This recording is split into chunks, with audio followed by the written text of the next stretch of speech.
ಹಿರಿಯ ವಿದ್ಯಾರ್ಥಿಗಳೇ, ಅಂತಿಮ BA ಪದವಿ ವಿದ್ಯಾರ್ಥಿಗಳಿಗೆ ಸಂಬಂಧಪಟ್ಟ ಹಾಗೆ ಏಷ್ಯಾದ ಇತಿಹಾಸ ಹಾಗೆ ಆಧುನಿಕ ಯುರೋಪಿನ ಇತಿಹಾಸದಲ್ಲಿ ಅತ್ಯಂತ ರೋಮಾಂಚನಕಾರಿಯಾಗಿರ್ತಕ್ಕಂತಹ ಘಟನೆ ಎರಡನೇ ಮಹಾಯುದ್ಧ.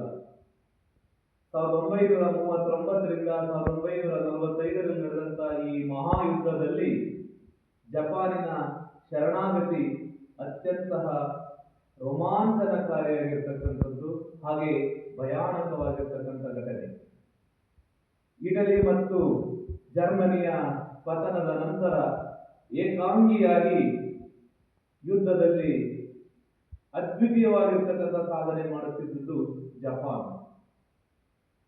ಏಷ್ಯಾ ಖಂಡದ ಸುಮಾರು 20ಕ್ಕೂ ಹೆಚ್ಚು ದೇಶಗಳನ್ನ ಸೋಲಿಸಿ ಅಜೇಯವಾಗಿದ್ದಂತಹ ಜಪಾನನ್ನ ಬಗ್ಗು ಬಡಿಯುವುದಕ್ಕಾಗಿ ಅಮೆರಿಕದ ಅಧ್ಯಕ್ಷನಾಗಿರ್ತಕ್ಕಂಥ ಹ್ಯಾರಿ ಟ್ರೂಮನ್ ಕಠಿಣವಾಗಿರ್ತಕ್ಕಂಥ ನಿರ್ಧಾರವನ್ನು ಕೈಗೊಳ್ತಾರೆ.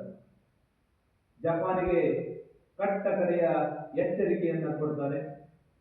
ಜಪಾನಿಗೆ ಶರಣಾಗತಿ ಇಲ್ಲವೇ ಸರ್ವನಾಶದ ಎಚ್ಚರಿಕೆಯನ್ನ ಕೊಟ್ಟಾಗಲೂ ಸಹ ಜಪಾನಿನ ಪ್ರಧಾನಿಯಾಗಿರ್ತಕ್ಕಂಥ ಟೋಜೋ ಏಕಾಂಗಿಯಾಗಿ ಯುದ್ಧವನ್ನ ಮುಂದುವರಿಸುತ್ತಾರೆ.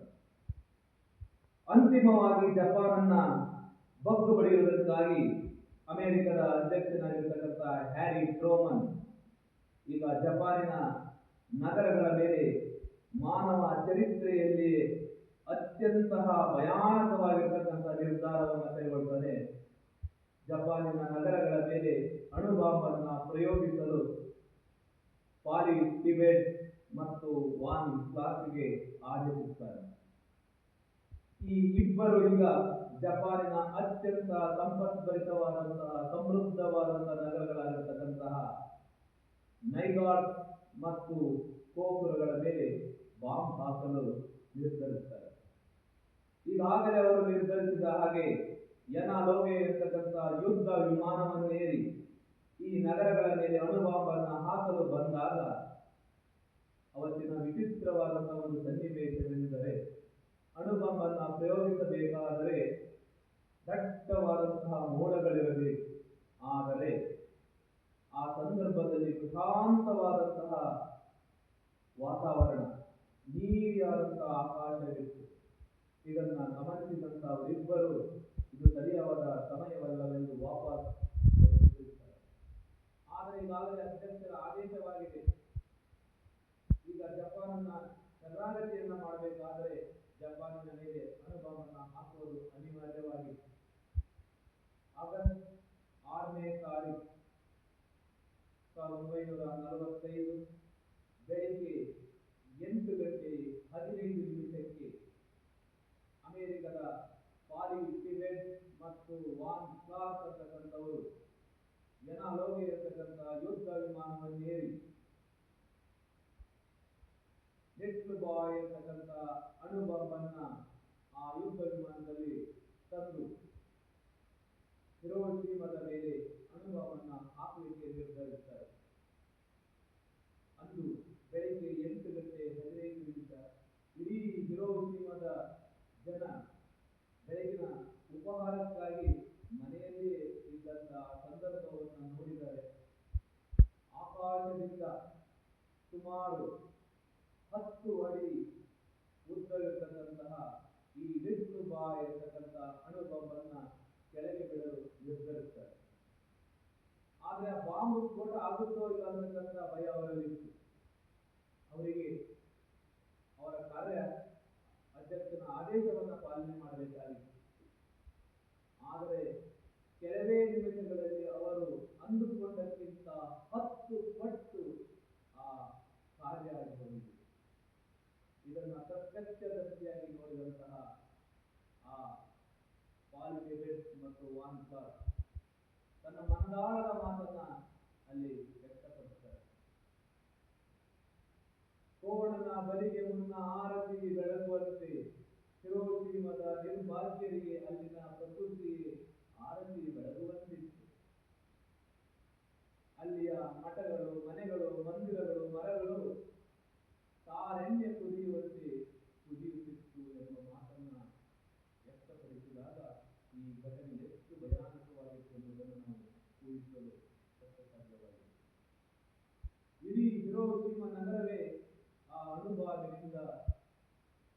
ಸುಟ್ಟು ಹೋಯಿತು. ಲಕ್ಷಾಂತರ ಮಂದಿ ಪ್ರಾಣವನ್ನ ಕಳ್ಕೊಳ್ತಾರೆ. ಆದರೂ ಕೂಡ ಯುದ್ಧದಲ್ಲಿ ಜಪಾನ್ ಶರಣಾಗತಿ ಆಗದಿದ್ದಾಗ ಮತ್ತೆ 1945 ಆಗಸ್ಟ್ 9ರಂದು ಜಪಾನಿನ ಮತ್ತೊಂದು ಶ್ರೀಮಂತ ಸಂಪತ್ಭರಿತವಾದಂತಹ ನಗರ ನಾಗಾಸಾಕಿಯ ಮೇಲೆ ಮತ್ತೆ ಈಗ ಅಣುಬಾಂಬನ್ನು ಹಾಕಲಿಕ್ಕೆ ಬಿಟ್ಟಿರ್ತಾರೆ. ಫ್ಯಾಟ್ ಮನ್ ಅಂತಕ್ಕಂತಹ ಅಣುಬಾಂಬನ್ನು ನಾಗಾಸಾಕಿಯ ಮೇಲೆ ಹಾಕಿದಾಗ ಜಪಾನ್ ಅಳಿಸಿದ್ದ ಆನೆಯನ್ನು ತೆಗೆದುಕೊಂಡಿತು. ಜಪಾನಿನ ಯಾವುದೇ ಷರತ್ತಿಲ್ಲದೆ ಶರಣಾಗತಿಯಾಯಿತು. ಈಗ ಜಪಾನ್ ಮಿತ್ರ ರಾಷ್ಟ್ರಗಳ ಆಡಳಿತಕ್ಕೆ ಒಳಪಡುತ್ತೆ. Supreme command of allied power ಅಂದ್ರೆ ಜಪಾನಿನಲ್ಲಿ ಅಮೆರಿಕದ ಆಡಳಿತ, ಜಪಾನಿನಲ್ಲಿ ಮಿತ್ರ ರಾಷ್ಟ್ರಗಳ ಆಡಳಿತ ಆರಂಭ ಆಗುತ್ತೆ 1945ರಿಂದ 1952ರವರೆಗೆ ಜಪಾನ್ ಮಿತ್ರ ರಾಷ್ಟ್ರಗಳ ಆಡಳಿತಕ್ಕೆ ಒಳಪಡುತ್ತೆ. ಜನರಲ್ ಡಗ್ಲಸ್ ಮೆಕಾರ್ಥರ್ನ ನೇತೃತ್ವದಲ್ಲಿ ಈಗ ಅಮೆರಿಕ ಜಪಾನ್ ಅನ್ನ ಆಳ್ವಿಕೆ ಮಾಡುತ್ತೆ. ಈ ಎರಡು ಮಹಾಯುದ್ಧಗಳು, ಮೊದಲನೇ ಮಹಾಯುದ್ಧ ಆಗಿರ್ಬೋದು, ಎರಡನೇ ಮಹಾಯುದ್ಧವಾಗಿರ್ಬೋದು, ಇಡೀ ವಿಶ್ವವನ್ನೇ ತಲ್ಲಣಗೊಳಿಸಿದಂತಹ, ವಿಶ್ವದ ಅತ್ಯಂತ ಭಯಾನಕವಾದಂತಹ, ವಿನಾಶಕಾರಿಯಾದಂತಹ ಘಟನೆ. ಇಡೀ ಮನುಕುಲವೇ ತಲ್ಲಣಗೊಂಡಿರ್ತಕ್ಕಂತಹ, ದಿಗ್ಭ್ರಾಂತಿಗೊಂಡಿರ್ತಕ್ಕಂತಹ, ಇಡೀ ಜಗತ್ತೇ ಜರ್ಜರಿತವಾಗಿರ್ತಕ್ಕಂತಹ ಘಟನೆ ಈ ಮಹಾಯುದ್ಧಗಳು. ನಾವೆಲ್ಲರೂ ಈಗ ಅರ್ಥ ಮಾಡ್ಕೊಳ್ಬೇಕಾಗಿದೆ, ಯುದ್ಧ ಅಂದ್ರೆ ವಿನಾಶ. ಯುದ್ಧಕ್ಕಿಂತ ಶಾಂತಿ ಮತ್ತು ಸೌಹಾರ್ದತೆ ಎಂಬುದು ಅತ್ಯಂತ ಅವಶ್ಯಕ. ನಮಗೆಲ್ಲ ಒಂದು ದೊಡ್ಡ ಪಾಠ ಅಂತಂದ್ರೆ, ಎರಡನೇ ಮಹಾಯುದ್ಧದಂತಹ ವಿನಾಶಕಾರಿಯಾಗಿರ್ತಕ್ಕಂಥ ಘಟನೆ ಮುಂದೆಂದೂ ಕೂಡ ಈ ಪ್ರಪಂಚದಲ್ಲಿ ನಡೆಯಬಾರದು ಎಂಬುದು ನನ್ನೆಲ್ಲರ ಆಶಯವಾಗಿದೆ. ಓಕೆ, ಧನ್ಯವಾದಗಳು. ಇಷ್ಟು ವಿಚಾರವನ್ನು ನಿಮಗೆ ಈ ಒಂದು ಅವಧಿಯಲ್ಲಿ ಹೇಳಲಿಕ್ಕೆ